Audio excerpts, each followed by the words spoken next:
다음 주가 이제 마지막이고요. 오늘 말씀은 우리 죄를 사하여 주시옵고 이 제목인데, 자, 여러분들에게 질문 하나 던지고 싶습니다. 오늘 꿀꿀하고 졸립고 막 어깨가 무겁고 그러시기 때문에 잠을 좀 깨시고자 뭐 한번 물어볼게요. 여러분들 지금의 배우자나 아마 아직 결혼하지 않은 우리 이 연인 사이가 이렇게 앉아 있잖아요, 우리 자리에. 배우자를, 그러니까 지금의 내 와이프, 내 남편을 만났을 때 그때 한번 떠올려 보세요. 또 우리 연인분들은 내 애인 만났을 때 그 시점을 한번 떠올려 보세요. 자, 여러분 그때 얼굴을 먼저 보셨습니까? 아니면 마음을 먼저 보셨습니까? 정확한데요? 저도 얼굴을 봤는데 네, 그렇죠. 나는 마음은 상관없다. 난 무조건 얼굴만 본다 하는 분들 한번 손 한번 들어보시겠어요? 아유, 계시네요. 네. 우리 장로님 계시네요. 야, 저하고 똑같은 분이 계시는데요? 아유, 참 다행이네요. 네. 교회에서 보통 하나님 얼굴 안 보십니다. 그 설교하기가 참 어려웠는데 이런 분이 계셔서 참 감사합니다. 근데 나는 얼굴 안 본다. 나는 얼굴 볼 자격이 없다. 나는 무조건 마음만 봤다는 분 한번 손.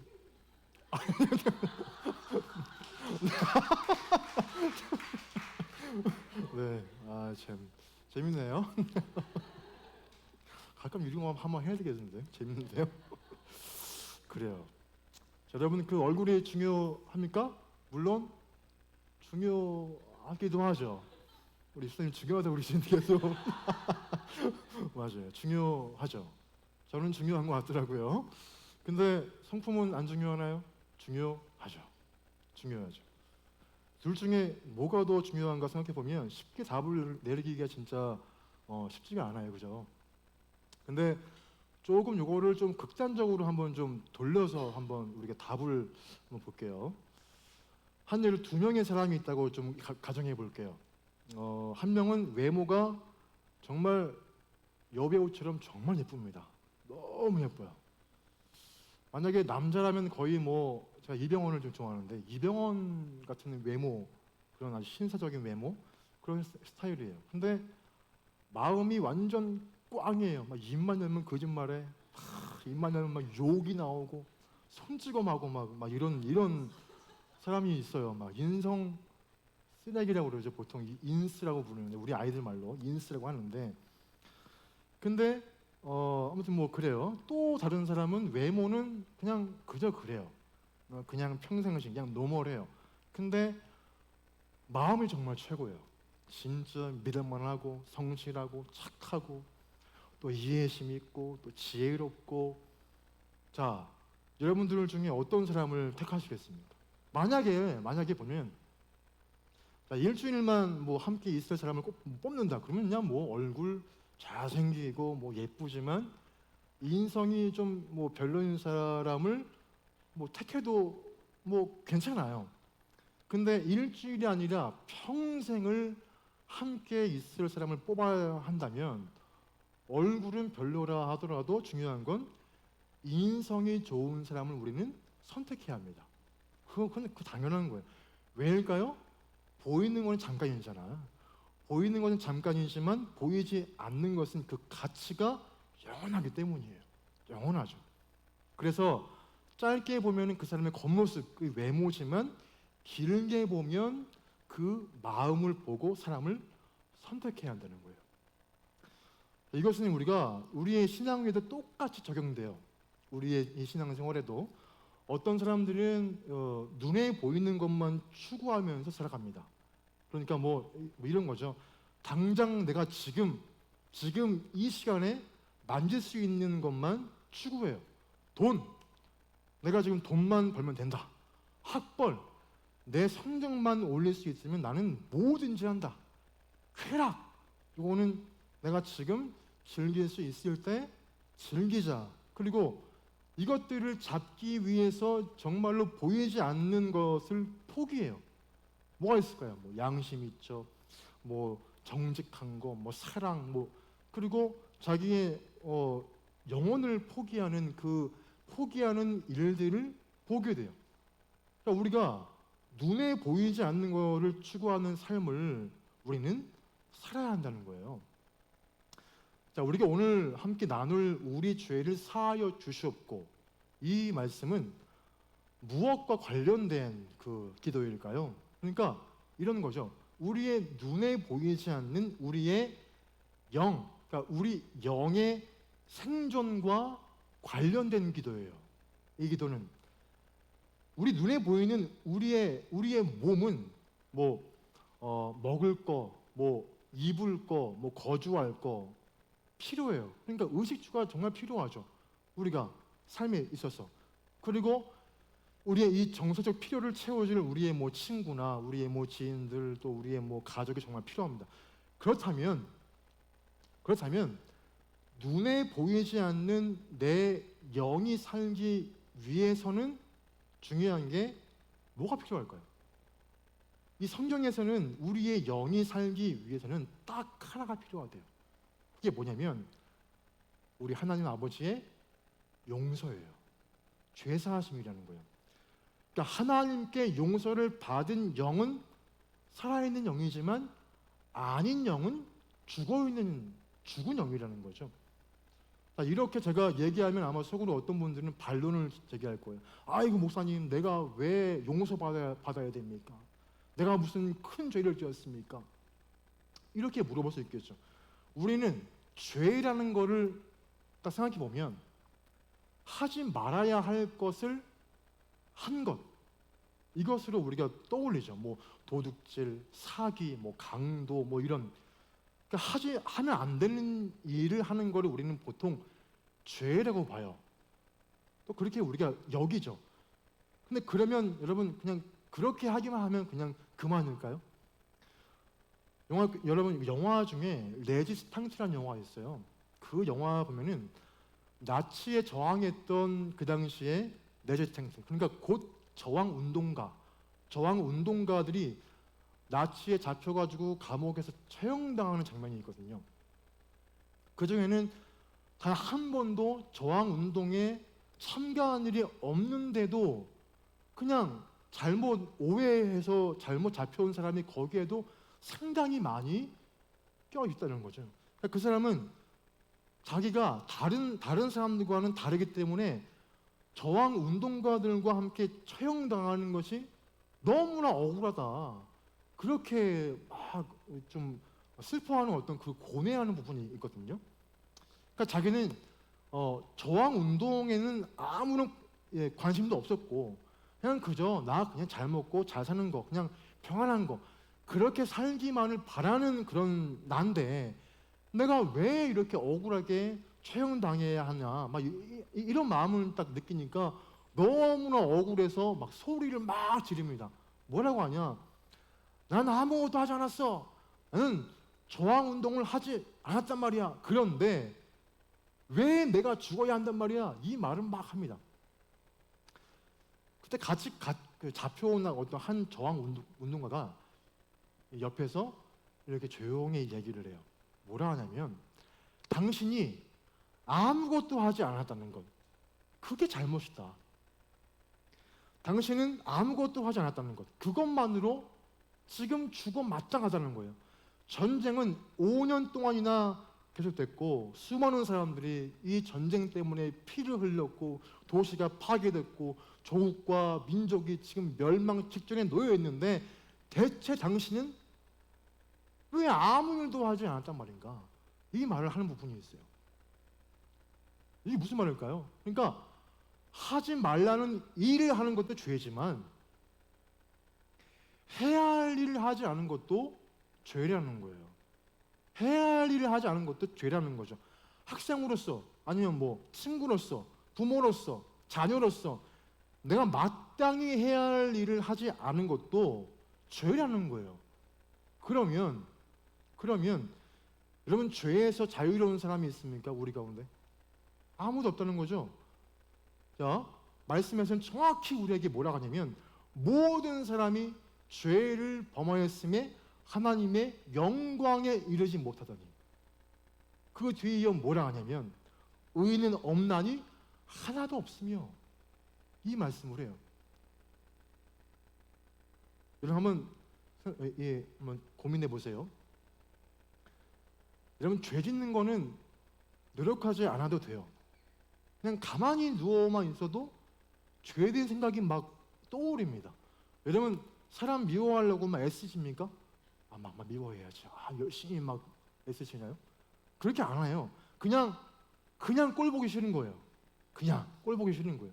죄의 마음이 자연스럽게 우리 마음에 막 피어나요. 왜 그럴까요? 왜? 한 예를 어떤 사람이 암에 걸렸어요. 여러분 암이 얼만큼 내 몸에서 진행되었느냐에 따라서 증상이 다를 수 있다고 그러죠. 같은 암이라도 어떤 사람들은 그냥 감기처럼 이렇게 오는 분들도 계세요. 어떤 경우에는 정말 막 움직일 수 없을 정도의 극심한 고통이 나에게 나올 수도 있죠. 중요한 건 뭐냐면 증상이 얼마나 무섭냐, 심각하냐 이게 아니에요. 그 증상이 암 때문에 일어났다는 거, 발생했다는 거 이게 문제인 거예요. 우리 안에 우리가 얼마나 큰 죄를 짓느냐 이거는 그냥 두 번째 문제일 뿐입니다. 죄의 양이 크냐 적으냐 이거는 두 번째 문제일 뿐이에요. 그 죄를 짓게 만드는 정말 근본적인 죄의 뿌리가 이게 문제인 거예요. 우리 안에. 자, 그것은 우리가 하나님을 떠난 것이에요. 그 결과 누구든지 그 모든 죄성 가운데서 우리가 쉽게 벗어날 수가 없게 됐어요. 그리고 이 죄 때문에 우리는 죽음을 피할 수 없게 됐어요. 로마서 6장 23절에 제가 읽어볼게요. 죄의 삭은 사망이요 하였어요. 사망이요. 이 말씀을 현대인의 성경에서 뭐라고 나와 있냐면 죄의 대가는 죽음이다 이렇게 나와 있어요. 자, 그래서 우리는 중요한 게 뭐냐면 하나님의 용서가 필요합니다. 그분의 용서가 필요해요.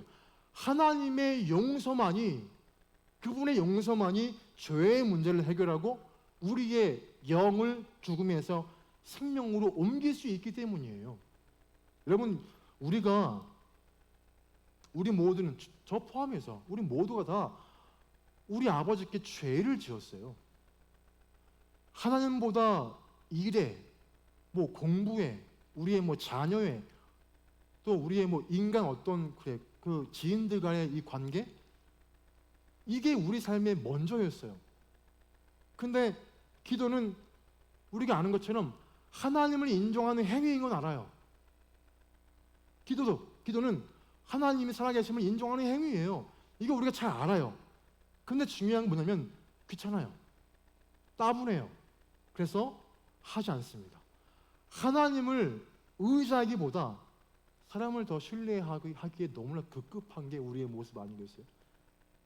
자, 하나님을 멀리하는 거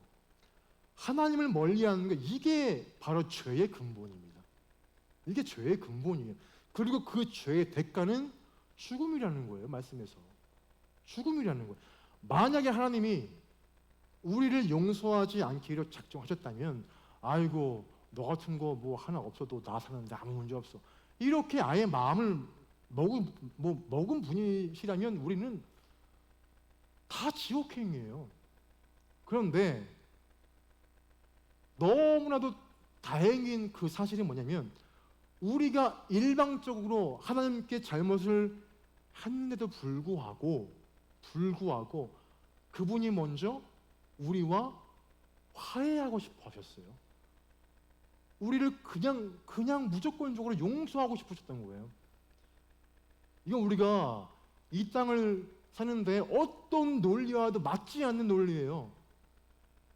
우리는 여러분 살면서 논리를 정말 좋아하잖아요. 논리를 정말 우리가 중요하게 좀 보지 않습니까? 흔히 여러분 그 3단 논법이라는 게 있어요. 한 예로 이런 거예요. 나는 못생긴 사람이 싫다. 너는 못생겼다. 그래서 나는 너가 싫다. 이게 3단 논법이잖아요. 자, 우리가 뭐 사회생활이나 이런 이 인간관계에서 싸우는 이유도 이래요. 나는 나한테 욕을 하는 게 싫다. 넌 나한테 욕을 했다. 난 너가 싫다. 이게 논리예요. 우리가 따르는 논리 아니겠어요? 그런데 이 땅에 이런 논리도 존재해요. 나는 나한테 욕을 하는 게 싫다. 넌 나한테 욕을 했다. 그래서 나는 너를 용서한다. 이거는 논리가 아니라 은혜예요, 은혜. 은혜라는 거예요. 자, 말씀은 이렇게 얘기를 해요. 하나님은 죄를 싫어한다. 인간은 죄인이다. 그런데 하나님은 우리를 사랑하신다. 사랑하신다. 그래서 먼저 화해를 청하세요, 우리에게. 너가 어떤 죄의 상태에 있든지 아직 나는 너를 포기하고 싶지 않아. 먼저 손을 내미세요. 그게 뭐냐면 예수 그리스도의 십자가이세요. 십자가입니다. 그 십자가 믿으면 우리는 우리 하나님께 죄의 용서, 죄의 사함을 받게 돼요. 받게 됩니다. 용서받게 돼요. 우리가 이렇게 큰 사랑을 이미 받았어요. 받았어요. 그래서 언제든지 이렇게 기도할 수 있어요. 우리의 죄를 사하여 주옵소서. 여러분, 본문 우리 12절 함께 한 번 더 읽어볼까요? 12절 함께 우리 읽어볼게요. 시작. 우리가 우리에게 죄 지은 자를 사하여 준 것 같이 우리 죄를 사하여 주시옵고. 아멘. 이 말씀을 현대인의 이 성경에서는 뭐라고 말하냐면 우리가 우리에게 죄 지은 사람들을 용서해 준 것처럼 우리 죄를 용서해 주셔서 이렇게 나와 있어요. 자, 우리가 하나님이 용서를 받았다면 그 사하심을 내가 정말 받은 사람이라면 우리는 용서받은 사람답게 살아야 한다는 거예요. 그게 뭘까요? 다른 사람을 용서하는 거예요. 여러분, 하나님의 용서하심으로 살아가는 그 사람은 하나님의 용서하심을 본받아야 돼요. 자, 이미 우리가 하나님의 용서하심으로 죽음에서 생명으로 옮겨진 우리들이에요. 그 사랑으로 용서받은 우리가 나에게 정말 잘못한 그 누군가를 용서하지 못한다면 그 사람의 믿음은 거짓말이고요, 위선이에요. 이건 제 말이 아니고요, 말씀에 나와 있는 함께 볼까요? 요한 1서 4장 볼게요. 요한 1서 요유계라는 데 한번 쭉 체크하시면 나와 있죠. 요한 1서 4장 7절과 8절입니다. 요한 1서 4장 7절과 8절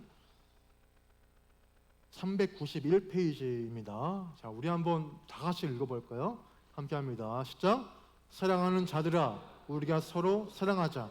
사랑은 하나님께 속한 것이니 사랑하는 자마다 하나님으로부터 나서 하나님을 알고 사랑하지 아니하는 자는 하나님을 알지 못하나니 이는 하나님은 사랑이십니다. 아멘. 제 말이 아닌 거 확실히 나오죠. 7절에 사랑하는 사람은 하나님의 자녀래요. 하나님을 아는 사람이래요. 이렇게 얘기합니다. 그런데 반대로 8절에 뭐라고 하냐면 8절에 사랑하지 않는 사람은 하나님을 모르는 사람이래요. 다른 사람을 용서하지 않는 사람은 하나님을 전혀 알지 못하는 사람이라고 분명히 말씀해서 정확하게 우리에게 일갈하고 있어요. 이게 무슨 말일까요? 그러니까 하나님을 내가 모르기 때문에 예수님의 십자가도 믿지 못하는 사람들, 이런 말입니다. 여러분, 용서는 하나님의 자녀로서 반드시 꼭 실행해야 할 일이에요. 자, 하나님이 우리 죄를 먼저 용서해 주셨어요. 용서해 주신 분이에요. 우리는 용서받은 사람이에요. 이 자리에 앉아있는 우리 모든 다 용서받은 그런 하나님의 자녀라는 거예요. 용서받은 우리는 뭘 해야 하냐면 용서해야 돼요. 누군가를 용서해야 합니다. 물론 여러분 용서 어려워요. 어렵습니다. 나를 먼저 용서하신 하나님의 사랑을 기억해야 가능합니다. 용서는. 또 여러분 용기 내시기 바래요. 뭐냐면 혹시 여러분 누군가 나에게 용서를 구한다면 그의 마음을 좀 받아주세요. 이번 한 주 그런 일이 지난주에 있었거나 3주 전에 있었거나 그런 일 때문에 힘들어한다면 중요한 건 그 사람이 나에게 용서를 구한다. 그러면 내 눈에 흙이 들어갈 때까지 너 용서하지 않을 거야. 그게 아니라 하나님을 아는 사람이기 때문에 용서해달라는 용기가 나에게 있게 해주세요 라고 기도하시기 바랍니다. 혹시 또 다른 사람에게 용서를 구해야 하는 분 계십니까? 여러분 내 안에 용기가 있게 해달라고 꼭 기도하시기 바라요. 먼저 다가가서 이번 주에 사과하시기 바라요. 먼저 사과하십시오. 그리고 또 우리 중에서 혹시나 사과받는 분이 계시다면 그 사람의 마음을 받아주시기 바랍니다. 이것이 주기도문을 아는 사람의 덕목입니다. 이 마음이 한 주간 동안에 우리의 삶으로 옮겨지길 축원드립니다. 아멘. 자, 우리 함께 찬송 하나 부르고 기도하고 예배를 마치겠습니다.